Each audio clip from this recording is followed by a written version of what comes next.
जय बद्री केदारनाथ। दोस्तों बहुत बहुत स्वागत है आप लोगों का मेरे एक और यूट्यूब वीडियो पे। तो दोस्तों आज हो चुकी है 8, 9, 10, 11, 12, 13 सितंबर और 12 सितंबर तक के मेरे म्यूचुअल फंड पोर्टफोलियो अपडेट हो चुके हैं। तो चलिए सबसे पहले शुरू करते हैं आज ग्रो ऐप से। तो ग्रो ऐप में कल मुझे 9,947 लगभग 10,000 रुपये आप समझ सकते हैं कि नोशनल गेन हुआ है।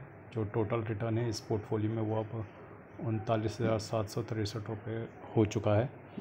अब एक चीज़ जो मैं इसमें बताना चाहता हूँ वो ये है कि मैंने कुछ म्यूचुअल फंड इस पोर्टफोलियो में प्रॉफिट में बेचे भी हैं। तो एक्चुअल में ये प्रॉफिट ज़्यादा है, लेकिन क्योंकि मैं प्रिंसिपल प्लस प्रॉफिट बेच के दोबारा उसे प्रिंसिपल बना दिया तो ये प्रॉफिट थोड़ा कम दिखता है।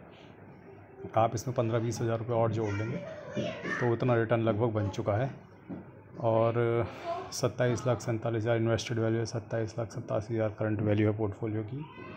मोतीलाल ओसवाल डिफेंस ने कल लगभग 4.5% का रिटर्न दिया है। HDFC डिफेंस ने लगभग 3.25% का रिटर्न दिया है। और इन्वेस्को इंडिया PSU ने लगभग 1.5% का रिटर्न दिया है। क्वांट इंफ्रास्ट्रक्चर ने लगभग 0.83, Nippon India power infra, Invesco quant large and mid cap, Nippon India large cap.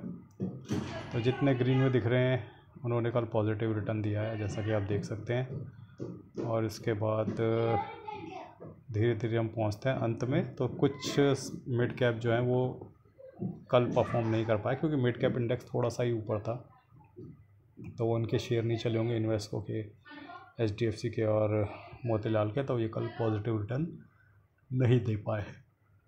उसके बाद अगर हम चलें इंड मनी ऐप के म्यूचुअल फंड पोर्टफोलियो पे, तो इंड मनी ऐप के म्यूचुअल फंड पोर्टफोलियो में कल लगभग 1950 रुपये का नोशनल गेन हुआ है। 6,50,000 इन्वेस्टेड वैल्यू है, 6,94,000 करंट वैल्यू है पोर्टफोलियो की। 44,000 का मुनाफा है, लगभग 0.7%। और 82,000 की SIP है, 32,000 की SIP कंप्लीट हो चुकी है। पराग पार्क में कल 402 रुपये का गेन हुआ है, लगभग 6% के मुनाफे में। फंड निप्पॉन लार्ज कैप में कल 643 का गेन हुआ है, लगभग 0.7% के मुनाफे में। ICICI लार्ज कैप में कल 522 रुपये का गेन हुआ है, लगभग 5.25%। कोटक मिड कैप में लगभग 31 रुपये का गेन हुआ है, लगभग 10.25%। एडलवेज मिड कैप में 56 रुपये का गेन हुआ है, लगभग 8.5%। मोतीलाल ओसवाल मिड कैप में 30 रुपये का लॉस हुआ है, लगभग 8.5% के मुनाफे में। ये फंड निप्पॉन मिड कैप में 61 रुपीज़ का गेन हुआ है, 8.25% के मुनाफे में। HDFC मिड कैप में 10 रुपये का लॉस, 8% के मुनाफे में। एडलवेज स्मॉल कैप में 65 रुपये का गेन हुआ है, लगभग 8% के मुनाफे में। कोटक स्मॉल कैप 25 रुपये का गेन हुआ है, लगभग 6.25% के मुनाफे में। कैनरा रुपये का स्मॉल कैप में 53 रुपये का गेन हुआ है, लगभग 6.25% के मुनाफे में। Bank of India small cap में 11 रुपये का गेन हुआ है, लगभग 6.25% के मुनाफे में। HSBC स्मॉल कैप में 21 रुपये का गेन हुआ है, लगभग 6.5% के मुनाफे में। इन्वेस्को इंडिया मिड कैप में 5 रुपये का लॉस हुआ है, 11.5% के मुनाफे में। Invesco India large and mid में 4 रुपये का गेन हुआ है, लगभग 11.25% के मुनाफे में। बंधन लार्ज एंड मिड में 41 रुपये का गेन हुआ है, लगभग 8.25% के मुनाफे में। निप्पॉन स्मॉल कैप में 47 रुपये का गेन, लगभग 7.25% के मुनाफे में। SBI स्मॉल कैप में कल 7 रुपये का गेन हुआ है, लगभग 6% के मुनाफे में। टाटा स्मॉल कैप में 11 रुपये का गेन हुआ है, लगभग 6% के मुनाफे में। JM फ्लेक्सी कैप में कल 3 रुपये का लॉस हुआ है, लगभग 4.5% के मुनाफे में है ये म्यूचुअल फंड। और अगर हम बात करें मेरे शून्य प्लेटफॉर्म की, जहाँ पे मेरे शेयर्स और ETF का पोर्टफोलियो रहता है, तो यहाँ पर आप स्थिति देख सकते हैं कि लगभग निफ्टी क्वालिटी ETF 2.5% के मुनाफे में है। फार्मा बीज लगभग 0.2% के मुनाफे में। शरिया बीज 1% के मुनाफे में। LPL 30 ETF no profit no loss, Ircon 26% के लॉस में। HDFC कॉल ETF 4% के मुनाफे में। और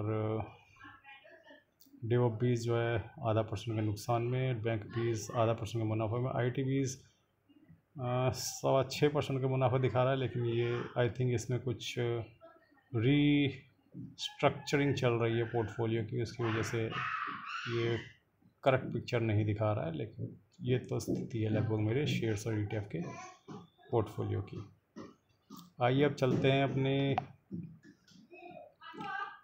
FIDI के 22 साल के डेटा की। तो FI ने लगातार कंफ्यूज किया हुआ है इंडियन रिटेलर्स को। कल वो बाइंग करके चले गए 129 करोड़ की, बहुत ज़्यादा बाइंग नहीं आई लेकिन पॉजिटिव है।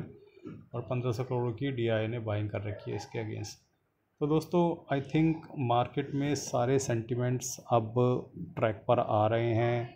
अगर इंडिया और US की ट्रेड डील हो जाती है तो मुझे ऐसा लगता है कि 1-1.5 हज़ार पॉइंट तो मार्केट बहुत आसानी से भाग जाएगी। देखिए, जो एफआई हैं वो अभी भी मार्केट में नहीं आ रहे हैं क्योंकि उनको अनसर्टेनिटी पसंद नहीं है। वो चाहते हैं कि एक क्लियर नंबर होना चाहिए कि इतना % टैरिफ लगेगा, उसके बाद ताकि वो चीज़ें कैलकुलेट कर सकें। लेकिन जब तक वो क्लियर नंबर अवेलेबल नहीं है बाज़ार के पास, एफआई फ़िलहाल भारतीय मार्केट में इन्वेस्ट करने के मूड में नहीं है। और लगातार रुपये भी वीक होता जा रहा है, और आई एम श्योर जब ये रुपये दोबारा स्ट्रांग होगा तो एफआई को अच्छा मुनाफा होगा और दोबारा वो भारतीय बाज़ार का रुख करेंगे। So let's hope for the best. मैं कहता हूँ कि अगर 50% टैरिफ भी लगाना है तो 50% टैरिफ लगाओ और ख़त्म करो, क्योंकि अनसर्टेनिटी इन्वेस्टर्स को पसंद नहीं होती। आपको 50 लगाना है 50 लगाओ, 100 लगाना है 100 लगाओ, नंबर फिक्स करो और ख़त्म करो। उसके बाद जो इन्वेस्टर है वो अपने कैलकुलेशन लगाएंगे कि भैया इतना % हम इन्वेस्ट करेंगे, इतना % हमें ग्रोथ मिलेगा, तो वो समझ में आता है। लेकिन अगर इस तरीके से अनसर्टेनिटी बनी रहती है कि पता ही नहीं कितना लगना है, आज 50 है, कल 25 है, परसों 100 है, तो ऐसे माहौल में फॉरेन इंस्टीट्यूशनल इन्वेस्टर अपना पैसा डालने के लिए बिल्कुल भी इच्छुक नहीं होते हैं। और मुझे ऐसा लगता है कि 25,100 के ऊपर ओपनिंग हो गई है, 25,200 के ऊपर स्टे करनी चाहिए मार्केट सोमवार को। अगर ऐसा होता है तो आप एक अच्छी रैली देख सकते हैं, एटलीस्ट 300-400 पॉइंट की जल्दी ही। और जैसा कि मैंने अपने पिछले वीडियो में बोला था कि ये 27,000 तक की रैली स्टार्ट हो चुकी है। जो इसमें पार्टिसिपेट करना चाहता है वो चढ़ जाए गाड़ी में, और जो नहीं करना चाहता वो साइड में चुपचाप खड़ा रहे। मुझे ऐसा लगता है कि 27,000 तक की रैली स्टार्ट हो चुकी है, और अब इस रैली को होने से कोई रोक नहीं सकता है, चाहे वो ट्रम्प ही क्यों ना हो, ट्रम्प के चमचे ही क्यों ना हो, कोई भी क्यों ना हो। अब मुझे ऐसा लगता है कि अब रैली होकर ही रहेगी। तो दोस्तों, ये तो थी स्थिति मेरे पोर्टफोलियो की। अब जल्दी दोबारा मुलाकात होगी। आज के लिए बस इतना ही। धन्यवाद। Good bye. जय बद्री केदार।